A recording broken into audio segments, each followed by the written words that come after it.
Pornography দেখা থেকে বাঁচার উপায় এবং ক্ষতিকর দিক কী কী? হয়তো ক্ষতিকর দিকটা আগে আসার কথা ছিল, উনি বলতে গিয়ে অর্ডারটা চেঞ্জ হয়ে গেছে। তা আমি যেভাবে এটাকে অ্যাড্রেস করব, দুটো মিলেমিশে আছে। পর্নোগ্রাফির বাঁচার উপায়ও থাকবে, আবার ক্ষতিকর দিকও থাকবে। হয়তো ওইভাবে ঠিক ভাগ করে বা আলাদা করে করি নাই। আর এই ব্যাপারটা খুব সেন্সিটিভ ব্যাপার। এটা বলতে গিয়ে আমার মুখে হয়তো কিছু শব্দ আসবে বা কিছু কথা আসবে যেগুলা কি বলবো, মানে পার্লামেন্টারি কথা না বা শালীন না, হয়তো বা সামান্য হয়তো মনে হতে পারে যে এই কথাগুলা কি এভাবে আলোচনা করার নেই। কিন্তু লজ্জা করে যদি আলোচনা নাই করি এবং ভাবতে দেখাই যে আমরা তো এগুলোতে নাই, কিন্তু আসলে আমরা সবাই আসি এগুলোতে, তাহলে তো কোনো লাভ নাই, বুঝছেন না? তো এই জন্য মানে কিছু কথা হয়তো বাধ্য হয়ে বলতে হবে বা বলবো, এটা আগেই বলে নিচ্ছি আমি। যে হয়তো প্রথম কথা হচ্ছে যে আমি বলতে পারতাম যে পর্নোগ্রাফি দেখা থেকে বাঁচার উপায় হচ্ছে পর্নোগ্রাফি দেখবেন না, না দেখলে তো বেঁচে গেলেন, তাই না? কিন্তু এটা এত সিম্পল না আর কি। মানে সিম্পলি বলে দিতে পারবো দেখবেন না, না দেখলে তো বেঁচে গেলেন, কিন্তু জিনিসটা এত সিম্পল না। পর্নোগ্রাফি হচ্ছে মানুষের বেসিক ইনস্টিংক্টকে আহ্বান করে। বেসিক ইনস্টিংক্ট মানে কি? সহজাত যেটা বলি, জন্মগতভাবে আল্লাহ কিছু জিনিস আমাদের ভিতর দিয়ে দিচ্ছেন যেটা আমাদের অ্যাট্রাকটিভ লাগবে, সেই জিনিসটাকে হিট করে বা সেই জিনিসটাকে আহ্বান করে, যে জন্য এর আহ্বানটা অলমোস্ট অপ্রতিরোধ্য, মানে প্রতিরোধ করা যায় না। আমার 11 বছরের 12 বছরের, এখন 12 বছরের নাতি বলতেছে একদিন রাস্তায়, যে অন্ধ ফকির ভিক্ষা করে না, বলছে এই ফকিরের টেস্ট হচ্ছে পাশে দিয়ে মহিলা গেলে তাকায় কিনা, তাইলে বোঝা যাবে সত্যিকার অন্ধ কিনা। কথা সত্যি না? পাশে দিয়ে সে ধরছে ঠিকই যে এইটা এমন একটা ইনস্টিংক্ট, রুটে তো এই ইনস্টিংক্টটাই, যে একটা মহিলা পাশ দিয়ে গেলে না চোখ তুলে দেখাটা খুব ডিফিকাল্ট একটা ব্যাপার। সুতরাং একটা ফকির সত্যিকার অন্ধ কিনা বোঝা যাবে যদি একজন মহিলা পাশ দিয়ে যায় সাজাগোজা, আর সে যদি না তাকায় তাহলে বোঝা যাবে এটাই। এই একই ধরনের একটা গল্প শুনছিলাম অনেক আগের কথা, নাসিরের সময়কার কথা, এই ইজিপ্টের নাসির বা ওই তার পরবর্তী সময়ের কথা, যখন ইখওয়ানদের খুব ধারপকার করতেছিল ইজিপ্টে। তো একটা পুলিশ নাকি এক লোকরে দাঁড়িয়ে এক লোকরে দৌড়াইতেছে, ইখওয়ান আর কি দৌড়াইতেছে, দৌড়াইতে মানে কাছাই গেছে প্রায়, তারপরে হঠাৎ সে দৌড়ানো বন্ধ করে দিচ্ছে। তো মানুষজন জিজ্ঞেস করছে কী ব্যাপার, তুমি ছেড়ে দিলে ওরে, তুমি তো এতক্ষণ ধরে দৌড়াইলে, এখন ছেড়ে দিলে কেন? বলছেন না, ও তো ঘাড় ঘুরে একটা মেয়ের দিকে তাকাইছে, ওই ইখওয়ান হতে পারে না। বুঝছেন তো? মানে ঘাড় ঘুরে তাকানোটা এতই, আর না তাকানোটা এত এক্সেপশনাল যে ইখওয়ানদের ওরা যে চোখে দেখতো, মানে এত কট্টরপন্থী মানুষ কোনোদিন ঘাড় ঘুরে তাকাবে না। ঘাড় ঘুরে তাকাইছে মানে ইখওয়ান না আর কি। তা আমি বলতেছি যে এতই বেসিক এই ইনস্টিংক্টটা, মানে খাওয়ার চেয়েও বেসিক এই ইনস্টিংক্টটা, লিবিডো বা যৌনবোধ অথবা যৌন বাসনা, যাই বলি আমরা এটাকে, শুনতে যত খারাপই লাগুক, এগুলা প্রিটেন্ড করার কোনো উপায় নাই যে আমরা আমাদের এগুলো নাই বা আমরা এগুলো সম্বন্ধে জানি না বা এগুলো সম্বন্ধে কথা বলি না। অথচ এই যৌনতাই হচ্ছে আল্লাহ সবচেয়ে বড় নিয়ামতের একটা। ইসলাম হচ্ছে একমাত্র মেজর রিলিজিয়ান বলতে কি, মেজর রিলিজিয়ান আমরা কোনগুলোকে বলি? মেইনলি বলি জুডাইজম, খ্রিশ্চিয়ানিটি এবং ইসলাম, এই তিনটাকেই বলি মনোথিস্টিক রিলিজিয়ান বা মেজর ওয়ার্ল্ড রিলিজিয়ান বলি। এইগুলোর পয়েন্ট অফ ভিউ থেকে কিন্তু এই অন্যরা এই মূর্তি পূজা করে যে মুশরিক টুশরিকগুলো হিদন বলে এদের, মানে এই দূর মার্কা বলে আর কি। হিদন কথাটা ইংলিশ কথা, আমার কথা না। এইটার মানে বোঝায় যে এইসব রিলিজিয়ান মানে সুপিরিয়র রিলিজিয়ান যেগুলা এক ঈশ্বর বা যাদের কাছে কিতাব আছে তাদের বাইরে যেগুলো মুশরিক, কাফের মুশরিক, এদেরকে হিদন বলে। তো ইসলাম হচ্ছে মেজর রিলিজিয়ানদের মধ্যে একমাত্র যারা যৌনতার যে ইনস্টিংক্ট, যে কামনা, বাসনা, ইচ্ছা, অ্যাট্রাকশন, প্রবল অ্যাট্রাকশন, এটাকে স্বীকৃতি দেয় এবং এটাকে ভালো চোখে দেখে। শুধু স্বীকৃতি দেয় না, এটাকে ভালো চোখে দেখে। আচ্ছা, ছিছি করে না, ইসলাম এটা নিয়ে ছিছি করে না। আচ্ছা, বরং আল্লাহ বিশেষ নিয়ামত এবং নিদর্শন হিসাবে এটাকে বর্ণনা করে। আমি আপনাদেরকে একটা আয়াত পড়ে শোনাই, জাস্ট বাংলাটা শোনাচ্ছি, ছবি তুলে রাখছি আমি, যেহেতু আমার কাছে নাই, বাংলাটা সহজে বের করতে পারবো না। সূরা রোমের 21 নম্বর আয়াত, আল্লাহ বলতেছেন, তার নিদর্শনের মধ্যে একটা হলো এই যে তিনি তোমাদের জন্য তোমাদের মধ্য হতেই তোমাদের সঙ্গিনী সৃষ্টি করেছেন, যাতে তোমরা তার কাছে শান্তি লাভ করতে পারো। আল্লাহ কিন্তু বলেন না যাতে উনি সন্তান জন্ম দিয়ে থাকেন, তা বলেননি, শান্তি লাভ করতে পারো। তার মানে সঙ্গিনীর কাছে শান্তি লাভ করাটা আল্লাহর নিয়ামত, আল্লাহর দয়া, আল্লাহর অনুগ্রহ এবং একটা ভালো জিনিস। কোন সঙ্গিনী? যে বৈধ সঙ্গিনী আপনার। আর তিনি তোমাদের মধ্যে পারস্পরিক ভালোবাসা, দয়া সৃষ্টি করেছেন। আপনি আপনার সঙ্গিনীকে ভালোবাসেন, মিনিং ইয়োর ওয়াইফ। সঙ্গিনী বলতে ইসলামে আর কোনো মিনিং নেই, মিনিং ইয়োর ওয়াইফ, স্পাউস। এবং দয়া সৃষ্টি করেছেন, আপনার ভিতরে দয়া দিয়ে দিচ্ছেন।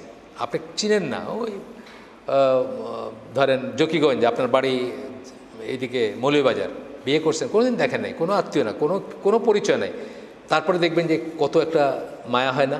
তার মৃত্যুসজ্জা আপনি তার পাশে বসে আছেন, তার মাথায় পট্টি মারতেছেন, বুঝছেন না? কোত্থেকে আসে? এটা আল্লাহর নিয়ামত। এই পশ্চিমাদের মতো আমরা জানাশোনার মাধ্যমে ভাল লাগাতে বিশ্বাস করি না। ওরা হলে জানাশোনার মাধ্যমে ভাল লাগা, বুঝছেন না? একসাথে খাইবা, একসাথে উঠবা, ডেটিং করবা, বাইরে যাইবা, তারপরে ভাল লাগা, তা না। আমাদের ভাল লাগাটা আল্লাহ দিয়ে দেন, এটা বিয়ের মাধ্যমে আসে বা ইসের মাধ্যমে। যাই হোক, এটা এরপরে আল্লাহ বলছেন এর মাঝে অবশ্যই বহু নিদর্শন আছে সেই সম্প্রদায়ের জন্য যারা চিন্তা করে। এই আয়াত, এটা কোরআনের একটা স্টাইল বলা, এর বাতে যারা চিন্তাশীল তাদের জন্য অনেক নিদর্শন আছে। তাহলে এইভাবে আল্লাহ কোরআনে বলতেছেন যে এটা আল্লাহ একটা দয়া, একটা রহমত। কোনটা? যৌন বোধটা, আপনি যে অ্যাট্রাক্টেড ফিল করেন অপোজিট সেক্সের প্রতি, এটা আমাদের ভিতরে এইভাবে দিয়ে দিচ্ছেন আল্লাহ, এইভাবে আসে। এবার এটা যে প্রপারলি পরিচালিত হয়, এটা একটা নিয়ামত, এটা একটা ভালো জিনিস, এটা অত্যন্ত পছন্দনীয় জিনিস। আচ্ছা, রাসূল সাল্লাল্লাহু আলাইহি ওয়াসাল্লাম বলছেন কি? বৈধ যৌন সংসর্গকে সওয়াবের কাজ বলছেন। অবৈধটা যদি গুনার হয় তাহলে বৈধটা সওয়াবের। আপনারা জানেন হাদিসটা? জানেন না? হাদিসটা জানেন? আচ্ছা, অথচ এই কাজটাই অবৈধভাবে ঘটলে কঠিনতম শাস্তির ব্যবস্থা রয়েছে। কঠিনতম মানে ইসলামে এই শাস্তিটা কী শাস্তি? এটা কিন্তু কোনো মাফ নাই, এটা শাসক চাইলেও মাফ করতে পারেন। আপনারা জানেন ইসলামে ম্যারিড অ্যাডাল্টারি মানে অবৈধ একটা সম্পর্ক বিয়ের বাইরে যদি হয় তাহলে এটাতে কী হয়? মৃত্যুদণ্ড। কিন্তু পাথর ইসলামী দেশে, ইভেন যেখানে শরিয়াকে আইন মনে করে তারা, সেখানে মৃত্যুদণ্ড। এবং এটা কি? এটা শাসক চাইলেও মাফ করতে পারে না। এই মৃত্যুদণ্ড এমন একটা মৃত্যুদণ্ড যেটা অন্য দুইটা আছে, তিনটা কারণে মৃত্যুদণ্ড হয় ইসলামে। একটা হচ্ছে আপনার ওই মুরতাদ হয়ে গেলে, এটাও সে তওবা করলে মাফ, যে পথে ফিরে আসলে মাফ। আরেকটা হলো কিসাস, হত্যা করলে, আরেকজনকে হত্যা করছেন এই জন্য মৃত্যুদণ্ড হয়, এটা ওর ফ্যামিলি মাফ করতে পারে চাইলে। কিন্তু অবৈধ যৌন সংসর্গের জন্য যে মৃত্যুদণ্ড, সেটা কিন্তু ওই যার সাথে করছে সে চাইলে মাফ করতে পারে না, বুঝছেন তো? এটা মানে শাসকও চাইলে মাফ করতে পারে না। এটা মৃত্যুদণ্ড যদি এটা প্রমাণিত হয় কার্যকর করতেই হবে ইসলামী শরিয়া মতে। যাই হোক, ম্যারিড অ্যাডাল্টারির কথা বলা হয়েছে যে এটা পশ্চিমা সাধারণ কলামিস্টরা পশ্চিমা দেশের লেখালেখিতে আসছে যে পর্নোগ্রাফি ইটসেলফ একটা অ্যাডাল্টারি বা ব্যভিচার। পর্নোগ্রাফি যদিও এটা ওই ব্যভিচার না, কিন্তু এটাও একটা ব্যভিচার। এটা আপনার বৈবাহিক সম্পর্কের বাইরে আপনি একটা কিছু ভাবলেন, দেখলেন, চিন্তা করলেন, বা মনে মনে আশা করলেন অথবা মনে মনে কামনা করলেন, এটা।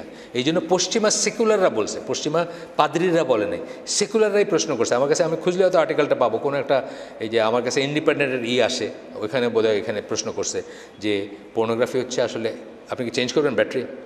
পর্নোগ্রাফি হচ্ছে একটা অ্যাডাল্টারি বা একটা ব্যভিচার, এক ধরনের ব্যভিচার। ইসলামী পয়েন্ট অফ থেকে আমরা অন্তত বলবো যে মৃত্যুদণ্ডযোগ্য ব্যভিচার না হইলেও এটা চোখের জেনা, কানের জেনা, তাই তো? চোখের জিনা, কানের জিনা, এটা রাসূল সাল্লাল্লাহু আলাইহি ওয়াসাল্লামের হাদিসে আসছে। চোখেরও জিনা হয়, কানেরও জিনা হয়, এবং সেই সব জিনার থেকে কি করে? আলটিমেটলি মানুষ রিয়েল জিনাতে যায়। আচ্ছা, প্রাণীকুলের ভিতরে আপনি দেখবেন যে সবচেয়ে বড় প্রাণীকুল বলতে আমি সকল প্রাণীর কথা বলতেছি, মানুষ সহ, সবচেয়ে বড় চালিকা শক্তির একটা। আপনি যে মেটিং সিজনগুলো আছে অন্য প্রাণীর ভিতরে, আপনি দেখবেন কি করে তারা, মানে একজন মাইরে ফেলতেছে এটার জন্য কম্পিটিশন দিতে গিয়ে। আপনি দেখবেন কুমিরের ভিতর আছে বা অন্যান্য জন্তু জানোয়ারের ভিতরে একজনকে মেরেই ফেলতেছে, মানে মারামারিটা শুরু হয়েছে এটাকে কেন্দ্র করে, এবং একজনকে মেরেই ফেলছে। আল্লাহ দেয়া এই চালিকা শক্তির বলে পৃথিবীর সমাজ সংসার আবর্তিত হচ্ছে, এই কথাটা আমি বলতে পারতাম, কারণ আসলে এইটা দিয়ে কিন্তু দুনিয়াটা ঘুরতেছে, এটাকে কেন্দ্র করে। অন্য ফর্মে আমরা হয়তো ডিফাইন করতেছি না ওইভাবে, বুঝছেন না? এটা মিলেমিশে আছে জিনিসের ভিতর, গানের ভিতর আছে, সিনেমার ভিতরে আছে, নাটকের ভিতরে, বুঝছেন না? কিন্তু এই কেন্দ্রে কিন্তু পৃথিবীটা ঘুরতেছে, সারা পৃথিবীটা কিন্তু এটাকে কেন্দ্র করে ঘুরতেছে। প্রাণীকুলে প্রবল প্রতিযোগিতা দেখা যায়, যা অনেক সময় প্রতিপক্ষকে হত্যা পর্যন্ত গড়ায়। এটা আমরা দেখছি অনেক, আমি উদাহরণ দিতে পারতাম অনেক।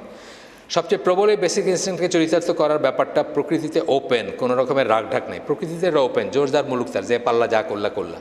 কিন্তু মানে কি বলে, মানুষকে তো আল্লাহ আশরাফুল মখলুকাত হিসেবে বানাইছেন কেন? এটা আল্লাহ কিছু নিয়ম করে দিয়েছেন, এই নিয়মের ভিতরে মানুষ থাকবে এবং থাকলেই সে আশরাফুল মখলুকাত, নাহলে সে জানোয়ারের সাথে তার কোনো তফাৎ নাই। আচ্ছা, মানুষের বেলায় আল্লাহ কিছু নিয়ম বাইরে দিয়েছেন, সেই নিয়ম যারা মানে না তাদের বেলায় এই বেসিক ইনস্টিংক্ট পরিতৃপ্ত করতে মানুষ খুন খারাপি বা হত্যা ধর্ষণ পর্যন্ত যায় না আমাদের দেশে। আমাদের দেশে তো দেখতেছেন যে যারা এই নিয়ম মানে না, আল্লাহর নিয়ম মানে না, আল্লাহর বিধান মানে না, আল্লাহ যে নিয়ম করে দিয়েছেন সেটার ভিতর, তারা কি শেষ পর্যন্ত খুন রাজানি পর্যন্ত যায় না? এটারই সূত্র ধরে যাচ্ছে। আপনি দেখতেছেন মা ছেলেকে মেরে ফেলছে, এই 2-3 বছর আগে উঠছে, আপন ছেলেকে মেরে ফেলছে মা, এই পথে সে জেনে গেছে বা কিছুর জন্য মেরে ফেলছে, পরকীয়া সম্পর্ক সম্বন্ধে জানছে। তার মানে সে নিয়ম মানে না। নিয়ম না মানলে তখন সে যা ইচ্ছা আসবে, খুন আসবে, ধর্ষণ আসবে, মানে খুন কইরা। মাদ্রাসার একটা ছেলে, সেদিন পড়লাম, মাদ্রাসার 8-9-এর ছেলে আরেকটা 7-8-এর মেয়েকে নিয়ে ভাগায় নিয়ে ঢাকায় চলে আসছে। আয়সা কোন হোটেলে উঠতে চাইছে, পারে নাই উঠতে, কমলাপুর স্টেশনে যে পতিত রেলওয়ে বগি থাকে না, ওর ভিতর তাকে ধর্ষণ করছে, কইরা তাকে, সে কাঁদতেছিল, মেয়েটার দোষ হলো মেয়েটা তারপরে কাঁদতেছে, সমানে কাঁদতেছে, তারে মাইরে ফেলছে, পেপারে আসছে, ওপেন ঘটনা, খুন করছে। এই ইনস্টিংক্টের জন্য তো করছে, এই কাজটার জন্য করছে না। ইনস্টিংক্টটা আমি বলতেছি যে রিপুর তাড়নাটা তো এইটাই। সে নিয়ম মানে নেই দেখে সে হত্যা পর্যন্ত করেছে। 7-8-এর মেয়ে, 8-9-এর ছেলে, মাদ্রাসার। চিন্তা করে দেখেন আপনি, তাহলে অন্য যারা যা করতেছে বা আরও যারা উন্নত শ্রেণীর, উন্নত টাকা পয়সা আছে, উন্নত শিক্ষা দীক্ষা আছে, তাদের কথা তো আছেই। আমি অনেক ছোটোবেলায়, তখন আমি অত বুঝতাম না অনেক কিছু, মানে ধরেন 10-12 বছর বয়সে একজনের গল্প শুনতেছিলাম যে সে সিলেটেই, সে বৃষ্টি ঝড়ের রাতে নদী পার হয়ে জৈন্তায় চলে গেছে, এই ইনস্টিংক্টের বশবর্তী হয়ে। ওইখানে এটা চরিতার্থ করার কোনো ব্যবস্থা আছে আর কি, সেই জন্য মানে বলতেছিল, তারা হাসি ঠাট্টা করতেছিল মুরব্বীরা, যে মানুষের এই ব্যাপারটা কত সাংঘাতিক, যে ঝড়ের রাতে সে সুরমা নদী পার হয়ে সাঁতরায় ওই পারে জৈন্তায় চলে গেছে, ওইখানে কোনো একটা ব্যবস্থা আছে সেটা চরিতার্থ করতে গিয়ে। এত প্রবল হইতে পারে মানুষের এই ইনস্টিংক্টটা। আপনি পশুগুলোর ভিতরে দেখবেন, আমার একটা ঘটনা মনে আছে যে একটা ছাগল খুব ভ্যাঁ ভ্যাঁ করতেছে, তো এক নাতি তার নানিকে জিজ্ঞেস করছে যে এটা এত চিৎকার করতেছে কেন, তো নানি বলতেছে যে এটার বিয়ের সময় হয়েছে। পশুগুলোর ভিতরে এটা আছে, মানুষের ভিতরে খালি এটা নিয়ে রাগঢাক আছে। এটা রাগঢাক কেন আছে? এটা হায়ার অংশ, এটার জন্য আল্লাহ নিয়ম দিছেন, এটা চরিতার্থ করার পার্টিকুলার ওয়ে দিছেন এবং ব্যবস্থা করে দিছেন আল্লাহ, সেটা দিয়ে করবেন।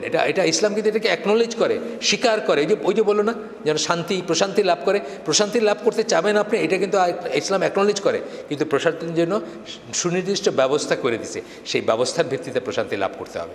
আসেন আর একটু আগাই। এরপরে দেখেন এই যে বউ পালানোর, দেখেন না, এই অমুকের বউ পালায় গেছে, 3 বাচ্চার মা, 4 বাচ্চার মা, পেপারে পড়েন, পড়েন। বেসিক্যালি কিন্তু এই জিনিসটা ইনস্টিংক্টটা তার ফুলফিল হয় না, সেই জন্য সে সমাজ, সংসার, ইজ্জত, সম্মান, ধর্ম কোনো কিছুই একসময় মানে না, কোনো কিছুই একসময় মানে। এটা এত প্রবল একটা চালিকা শক্তি। এই প্রবল শক্তিকে সঠিক পথে পরিচালিত না করলে সমাজ সংসারে প্রবল বিপত্তি এবং বিপদ নেমে আসবে। এটাকে যদি আপনি কন্ট্রোল করতে না পারেন, সঠিক পথে পরিচালিত না করতে পারেন, সমাজ সংসারে মারাত্মক বিপত্তি এবং বিপর্যয় নেমে আসবে। আপনি দেখেন আমাদের চারিদিকে কী অবস্থা এখন, আপনি তাকায় দেখেন, মানে নিউক্লিয়ার এনার্জি, যেটা অ্যাটমের ভিতর যে শক্তি থাকে, এইটা দিয়ে আপনি একটা রিয়েক্টর দিয়ে সারা বাংলাদেশে আলোকিত করে ফেলতে পারবেন, আবার একটাই দিয়ে সারা বাংলাদেশ ধ্বংস করে ফেলতে পারবেন। প্রবল শক্তি না, অ্যাটমের ভিতরে প্রবল শক্তি, সেটা দিয়ে আপনি কী করবেন, একটা নিউক্লিয়ার পাওয়ার প্ল্যান্ট বানান, সারা বাংলাদেশ আলোকিত করে দিতে পারবেন আপনি একটা দিয়ে। আর একটা বোমা মারেন, জুইতের একটা অ্যাটম বোমা মারেন, সারা বাংলাদেশের সব মানুষ ধ্বংস হয়ে যাবে। একই রকম পটেনশিয়াল কিন্তু এই যৌন চেতনা, প্রেরণা বা কি বলবো, যৌন ইনস্টিংক্ট, অনুভূতি বা বাসনা এর ভিতরে রয়ে গেছে। প্রপার পথেই করবেন, সমাজ সংসার সোনার হয়ে যাবে। খারাপ পথে নেবেন, ধ্বংস করে দেবে, সব জ্বালায় পোড়ায় ছারখার করে দেবে। সাহাবীদের সময় এই জিনিসটাকেই তারা প্রপার পথে প্রপাগেট করতে পারছে। একটা মেয়ে বিধবা হওয়ার পরে তার ইদ্যত পালনের আগেই রসুলের কাছে বা অন্যত্র সাহাবীরা লাইন দিয়েছেন যে কে তাকে বিয়ে করবেন, কে তাকে করবেন, তাকে বিধবা রাখেন নাই, তাকে একা থাকতে দেন নাই, তাই না? সমাজটা চেঞ্জ হয়ে গেছে না? আজকে কি আমার বিধবার তো কোনো চান্সই নাই, বিধবা বা কি বলে স্বামী পরিত্যক্তার কোনো চান্সই নেই, কুমারীদেরই কোনো চান্স নাই বলতে গেলে। আমাদের দেশে এরকম হয়ে যেতেছে না? ওইটাই একটা টপিক দিয়েছেন সৌর ভাই, যে আমার দেশে 30 এখন ঘুরে বেড়াইতেছে, কোনো খবর নাই আর কি বিয়ের সাথে। আচ্ছা, এই ইনস্টিংক্ট অবদমন থেকে মানুষ উন্মাদ হয়ে যেতে পারে, পাগল হয়ে যেতে মানুষ। আমরা একটা কেস জানি, ঢাকার একটা জায়গার একটা কেস, একটা মেয়ে একদম বদ্ধ পাগল হয়ে গেছে। ডাক্তাররা বলছেন যে এটা সবাই হবে এমন কোনো কথা নেই, কিন্তু ওই পার্টিকুলার পার্সনের হয়েছে যে সে উন্মাদ হয়ে গেছে তার যৌন প্রবৃত্তির থেকে। সে এটার ভেন্টিং হয় নাই দেখে তার বাপমার উচিত ছিল তাকে সময় মতো পাত্রস্থ করা। এটা এক একজনের এক এক রকম হতে পারে, ভ্যারিয়েবল হতে পারে। ইবনে তাইমিয়া ইমাম নববী বিয়ে করেন নাই, তারা এক্সেপশনাল ছিলেন, তাদের ব্যাপারটা এক্সেপশনাল। কিন্তু আমরা ওইটাকে স্ট্যান্ডার্ড ধরে এখন মানে আগে ফোড়ক, আগে নিজের ফাত খাড়া হোক, তে ইঞ্জিনিয়ার হোক, তে ডাক্তার হোক, তে সিলেটে তো ছেলেদের বিয়ের বয়স বোধ 40 আমার ধারণা।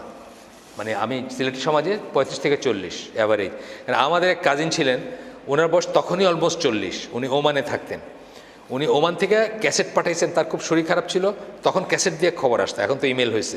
এটা আমি বলতেছি আরও 20 বছর আগের কথা। ধরেন একটা ক্যাসেট পাঠাই তো, ক্যাসেটটা মায়ে বা বাপে বাজায় শুনলো, তো বলতেছে যে আমার কি শরীর খারাপ হয়েছে, এটা তো ক্যাসেটে বলছি আর কি, এটা শুনে নিতে বলছে। তো ডাক্তার বলছে বিয়া না করলে এটা সারবে না, বুঝছেন তো, কিছু একটা হয়েছে ওনার, যাই হয়েছে, ওমানের ডাক্তার বলছে।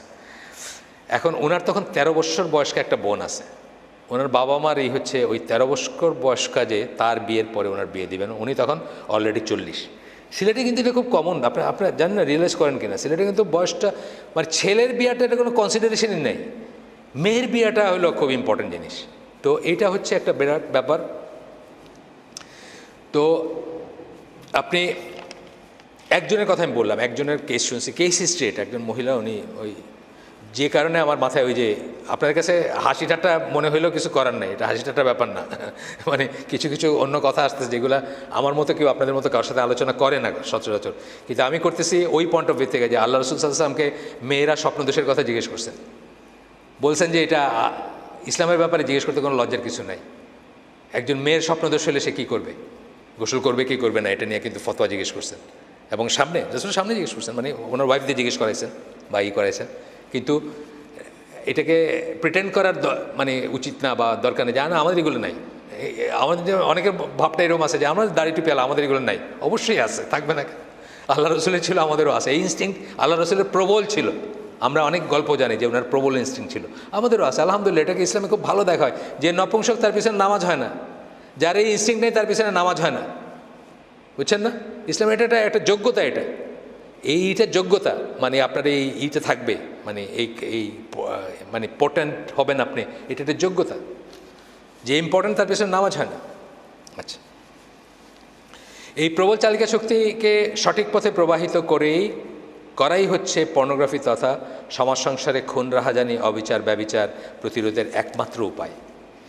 এইটাকে এই যে ডিজায়ারটা বা এই যে এনার্জিটা, এটাকে সঠিক পথে পরিচালনা করাটাই হচ্ছে একমাত্র উপায় মানুষকে পর্নোগ্রাফি থেকে ফেরানোর বা করার, যেটা এটার এই পার্টিকুলার আর্টিকেলের শুরুতে বলছেন উনি। মানে এটার বিষয়টা যেটা সমাজপতি তথা বাবা মাকে অ্যাকনোলেজ করতে হবে প্রথমেই বাবা মা বা সমাজপতি, যারা সমাজপতি কারা, চেয়ারম্যান, ডিসি, প্রধানমন্ত্রী, প্রেসিডেন্ট, যে সমাজের সমাজপতি, তাকে অ্যাকনোলেজ করতে হবে এটা, অর্থাৎ যৌনতা আনঅ্যাভয়েডেবল স্ট্রং বেসিক ইনস্টিংক্ট।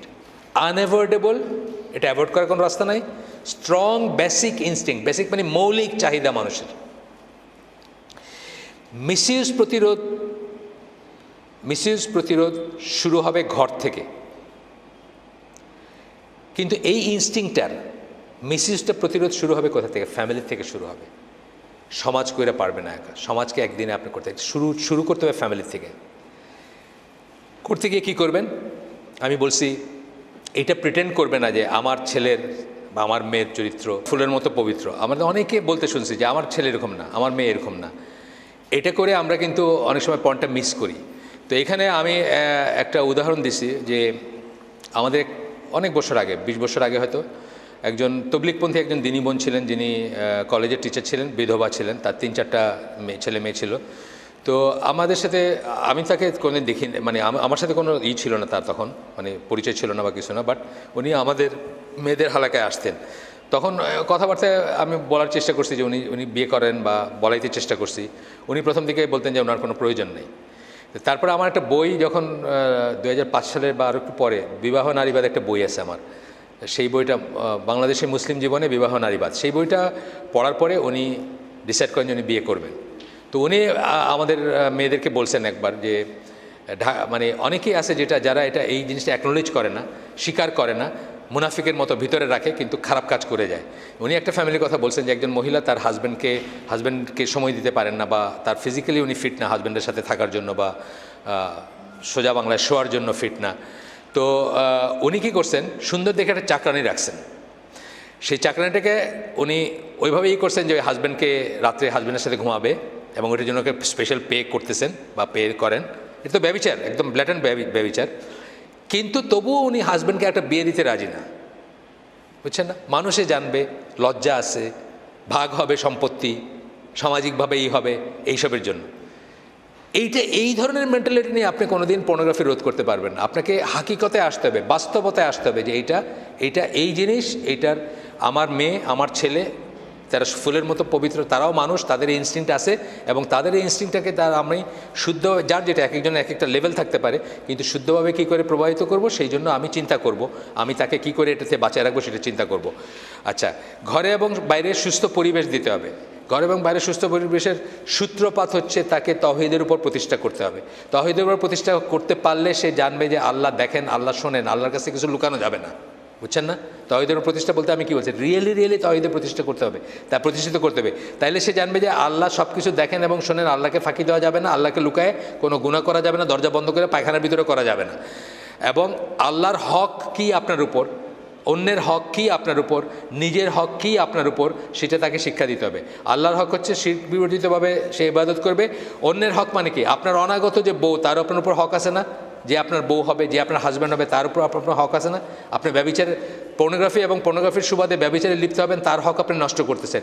নিজের হক আছে না নিজের উপরে? নিজের হক কি, আপনি নিজেকে স্পেন্ড করে দিবেন না, খরচ করে দিবেন না, নষ্ট করে দিবেন না।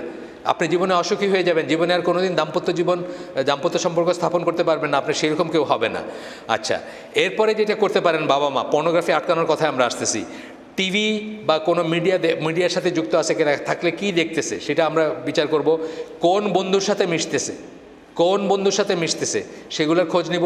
স্কুলে কি শিখতেছে, যে স্কুলে পাঠাইছেন সেই স্কুলের পোলাপানরা অবসর সময় টিফিনের সময় কি কথা বলে, কি দেখে, কি শোনে, বা কি নিয়ে কথা বলে। আমরা ঢাকায় স্বনামধন্য স্কুলের কথা জানি, যেটা বাথরুম লক করে দিতে হয়েছে, 5-6 থেকে শুরু অনওয়ার্ড বাচ্চাদের জন্য বাথরুম লক করে দিতেছে। কারণ মানে তারা ক্লাস থেকে উঠে বিভিন্ন ক্লাসের পোলাপান বাথরুমে গিয়ে ওই দেখে, ওই ফোনে জিনিসপত্র দেখে, এই জন্য বন্ধ করে দিছে যে বাথরুমে যাইতে হলে কাউকে টিচারের কাছ থেকে চাবি চায়ে নিয়ে যাইতে হবে, এই ব্যবস্থা করছে। তাহলে আপনি এগুলোর খোঁজ নেবেন। তারপরে হচ্ছে বিয়ে দিবেন অ্যাজ সুন অ্যাজ পসিবল, এটার কোনো বিকল্প নাই। অ্যাজ সুন অ্যাজ পসিবল বলতে কি, এক একজনের জন্য অ্যাজ সুন অ্যাজ পসিবল এক একটা। আমি যেটা বললাম, ইবনে তাইমিয়া বা ইমাম নওয়াবী তারা স্পেশাল হিউম্যান বিংস ছিলেন, আমরা সবাই সেরকম স্পেশাল না। আমাদের কারো 15তে বিয়ে দরকার হতে পারে, কারো 16তে হতে পারে, কারো 25 হতে পারে, কারো 35 হতে পারে। সেটা মানুষ ভেদে আমরা চিন্তা করবো, এবং চিন্তা করে সেইরকমভাবে আমরা বিয়ের ব্যবস্থা করব। আমরা এটা নিয়ে আন্দোলন গড়ে তুলব। আন্দোলন মানে রাস্তার আন্দোলন না, আমরা লেখালেখি করব, আমরা লবি গড়ে তুলব, যাতে আমাদের সরকার অলরেডি একটা করছে, 2 বছর আগে বা 3 বছর আগে একটা কারেকশন করছে, যে বাবা মার তত্ত্বাবধানে আগে বিয়ে হইতে পারে। এটা নিয়ে আবার সেকুলার পন্থীরা খুব চিৎকার করছে এটা নিয়ে। আপনারা তো জানেন না যে ইংল্যান্ডে 15 বছর বয়সে কিন্তু বিয়ে দিতে পারবেন আপনি আপনার ছেলে মেয়েকে, প্যারেন্টাল গাইডেন্সে, মানে বাবা মা যদি করে। তা আমাদের দেশ কোথা থেকে এত মডার্ন হলো যে আমাদের দেশে 18-র নিচে দেওয়া যাবে না, বা দিলে সেকুলার পন্থীরা চিল্লাচিল্লি করবে? এটা কোনো ব্যাপার না। অ্যাজ সুন অ্যাজ পসিবল এটা দেওয়ার চেষ্টা করবেন, বা যারা বাবা মা আছেন বা যারা ঘরে, আমি বলতেছি পর্নোগ্রাফি আটকানোর স্টেপগুলো বলতেছি, কী করে আপনি পর্নোগ্রাফিকে রোধ করতে পারেন। হিটলার পর্যন্ত বুঝছিল, হিটলার, আপনি তার জীবনী পড়েন, সেই 1920-21-22-এর কথা আমি বলতেছি, তখন সে বুঝছিল যে তার দেশে সমস্ত খারাপ কাজগুলো ইহুদিরা করে, ইহুদিরা সিনেমা বানায়, ইহুদিরা পোস্টার লাগায়, ইহুদিরা মেয়েদের ছবি লাগায়, এগুলো দেখে তাদের ইয়াং জেনারেশন নষ্ট হয়ে যেতেছে, এবং তাদের সিফিলিস গনোরিয়া হইতেছে, তাদের বংশ। তখন তো আর প্রস্টিটিউশন ছাড়া খুব একটা রাস্তা ছিল না, এরকম তো লিভ টুগেদার তখনকার ইউরোপেও সহজ ছিল না। কিন্তু বলতেছে তাদের ইয়াং জেনারেশনগুলো নষ্ট হইতেছে, বংশ পরম্পরায় খারাপ সন্তান প্রডিউস করতেছে। সুতরাং অফিসিয়ালি গভর্নমেন্টের উচিত তাড়াতাড়ি বিয়ের ব্যবস্থা করে দেওয়া, তাদের বাসস্থানের ব্যবস্থা করা, তাদের হিটলারের জীবনী পড়ে দেখেন, হিটলার বলছে। কিন্তু আজকে আমরা মুসলিমরা এটা বুঝতেছি না। এটা হচ্ছেই। তারপরে হচ্ছে যে কোনো ইবাদতের কাজ, একটা মানুষ যদি ইবাদতের পরিবেশে থাকে, তাহলে কি সে ওইসব থেকে দূরে থাকবে। ইবাদতের পরিবেশটা বাসায় সৃষ্টি করবেন যেন ওইসব থেকে দূরে থাকে। কোরআন, আমি একজন লেখকের কথা বলছি যে problems Muslims face in today's world, একটা বই আছে, ওই বইয়ে উনি সব সমস্যাগুলো বলছেন পশ্চিমা জীবনের, এইসব সমস্যাই আছে, পর্নোগ্রাফি সবই আছে ওখানে। সমস্যা গিয়ে প্রতিটি সমস্যায় উনি বলছেন রিসাইট কোরআন ডেইলি, রোজ কোরআন তেলাওয়াত করবা। কারণ রোজ কোরআন তেলাওয়াত করা, বুঝে পড়ার ভিতরে বা একটু জেনে বা চিন্তা করার ভিতরে একটা আছে, আপনাকে এটা পাপ থেকে দূরে রাখবে, আপনার একটা সলিউশন দিবে। তারপরে আমি বলছি হেলদি লাইফস্টাইলস, হেলদি লাইফস্টাইল, আপনাকে আপনার সুন্দর একটা জীবনযাপনের ব্যবস্থা থাকবে, পদ্ধতি থাকবে। রাত্রে আপনি আগে খাবেন, রাত্রে আপনি আগে ঘুমাবেন, সকালবেলা আগে উঠবেন, এগুলো হেলদি লাইফস্টাইল, তাই না? ভালো জিনিস খাবেন, জাঙ্ক ফুড খাবেন না, যেসব ফুড খাইলে আপনার অহেতুক আপনার হাইপার হয়ে যান সেসব ফুড খাবেন না, হেলদি লাইফস্টাইল। এইগুলো দিয়ে আপনি বাসার থেকে পর্নোগ্রাফি করার বা শুরুর থেকে পর্নোগ্রাফি রোধ করার চেষ্টা করতে পারেন। হার্মসের কথা বলছিলেন, হার্মসের ভিতরে আমি জাস্ট পয়েন্ট বলে যাচ্ছি, যেহেতু আর 10 মিনিট আছে নামাজের, 10 মিনিটের মতো প্রায়, আর 1 মিনিট 2 মিনিট আমি শেষ করে দিব। একটা হার্মস মানে ক্ষতিকর কি দিকগুলা কি, যারা পর্নোগ্রাফিতে অ্যাডিক্ট হয় তারা কিন্তু চির অসুখী হয়, জীবনে আর কোনোদিন সুখী বা তৃপ্ত হইতে পারে না, তাদের ব্রেন ব্লো আউট হয়ে যায়, ব্রেন নষ্ট হয়ে যায়। এটা নিয়ে কথা অনেক লেখালেখি হয়েছে, তাদের ব্রেনটা আর স্বাভাবিকভাবে ফাংশন করতে পারে না, চিন্তা করতে পারে না। 2 নম্বর হচ্ছে তারা ভায়োলেন্ট হয়ে যায়, তাদের ওই উত্তেজনাটা প্রশমিত করার জন্য তারা যে কোনো কিছু করতে পারে। এই যে বললাম রেপ, খুনাখুনি, মারামারি সব কিছু করতে পারে তারা। আপনি দেখবেন, পড়লে এগুলো তো বাংলাদেশে খবরের কাগজে উঠে, এগুলো কোনো রাগডাক নাই। ফ্যামিলি ভেঙে যায়, বিয়ে, পর্নোগ্রাফিতে আপনার 5 মিনিটের একটা ভিতর যত কিছু এই সমস্ত জিনিসগুলো বাস্তব জীবনে কোনোদিন হয় না। বাস্তবে বউ এইভাবে বিহেভ করে না, একটা পর্নোস্টার যেভাবে বিহেভ করে এইভাবে করে না। সো আপনি বিয়ের সাথে সাথেই আপনার মনে দূরও এটা কী করলাম, মানে বিয়েতে আপনি আপনার পর্নোগ্রাফি থেকে যে ইমাজিনেশন আসছে, জীবনে দেখলেন যে এটা তো কোনো ব্যাপার না। বাস্তবে একটা যদি আমাদের স্বাভাবিক মুসলিম বিয়ে হয়, যারা একে অপরের সাথে মেলামেশা করে নাই আগে, কেউ কাউকে চিনে না, অ্যারেঞ্জমেন্ট ফ্যামিলির থ্রুতে বিয়ে হয়েছে, তাদের 1 মাস 2 মাস 6 মাস লাগতে পারে অ্যাডজাস্ট করতে। অথচ আপনি পর্নোগ্রাফিতে কী দেখতেছেন, 6 মিনিটের ভিতরে জীবনের সব স্বাদ নেওয়া শেষ, তাই না? তা আপনার কাছে তখন হাইসেন না, কথা সত্যি না? তা আপনার কাছে তখন মনে হচ্ছে দূরে এটা কি, এটাতে কোনো উত্তেজনাই নাই, কোনো কিক নাই, কোনো আবেগ নাই, কোনো নাই, কোনো প্লেজার নাই, কোনো এরকম মনে হবে আপনার বিয়েতে কোনো দিন। এরপরে পর্নোগ্রাফি থেকে আরেকটা হচ্ছে আমাদের সমাজের ভিতরে এখন ইনসেস্ট শুরু হয়েছে, কিন্তু ইনসেস্ট, বাবা মেয়ে, ছেলে ভাই বোন, এই ধরনের দেখবেন পেপারে আসে, ইসে আসে, অনেক ঘটনা আসে। এগুলার কিন্তু মানে রুট কারণ হচ্ছে ওইটা, কারণ আপনি পর্নোগ্রাফি দেখতেছেন, পাশের রুমে আপনার ইনসেস্ট কেউ আছে ঘুমাইতেছে, আপনি ওইখানে দেখতেছেন এই ঘটনা, আপনি এটা করতে যাচ্ছেন, অ্যাক্ট করতে যাচ্ছেন, মানে অ্যাকচুয়ালাইজ করতে যাচ্ছেন, বাস্তবায়িত করতে যাচ্ছেন। এরকম আমরা অনেক গল্প দেখি, পেপারে আসে, এসে আসে। তারপরে যে মানুষটা সে আনপ্রোডাক্টিভ হয়ে যায়, সে আর ভালো কোনো কাজ করতে পারে না, রেসপন্সিবল কোনো কাজ করতে পারে না, সে একটা নির্জীব মানুষ হয়ে যায়, জীবনী শক্তিহীন মানুষ হয়ে যায়। Over long period of time বদমেজাজি একটা বাজে লোক হয়ে যায় এবং পারভার্ট হয়ে যায়। পারভার্ট মানে বিকৃতি। এই পর্নোগ্রাফির ব্যাপারটাই এমন যে আপনার কালকে যেটা দেখছেন আজকে আর সেটাতে ধরবে না, এটা একটা নেশার মতো ব্যাপার। মানে কালকে আপনি একটা সিগারেট খেয়ে হয়তো আজকে 2টা, তারপর 3টা, তারপর 10টা, তারপর 2 প্যাকেট, বুঝছেন না? মানে এটা বাড়তেই থাকবে উত্তর, এবং একসময় দেখবেন যে আপনার কিছুতেই কিছু হচ্ছে না। আমি শেষ করে দিই, যেহেতু নামাজের সময় চলে আসছে। সুবহানাকা আল্লাহুম্মা ওয়া বিহামদিকা আশহাদু আল্লা ইলাহা ইল্লা আনতা আস্তাগফিরুকা ওয়া আতুবু ইলাইক।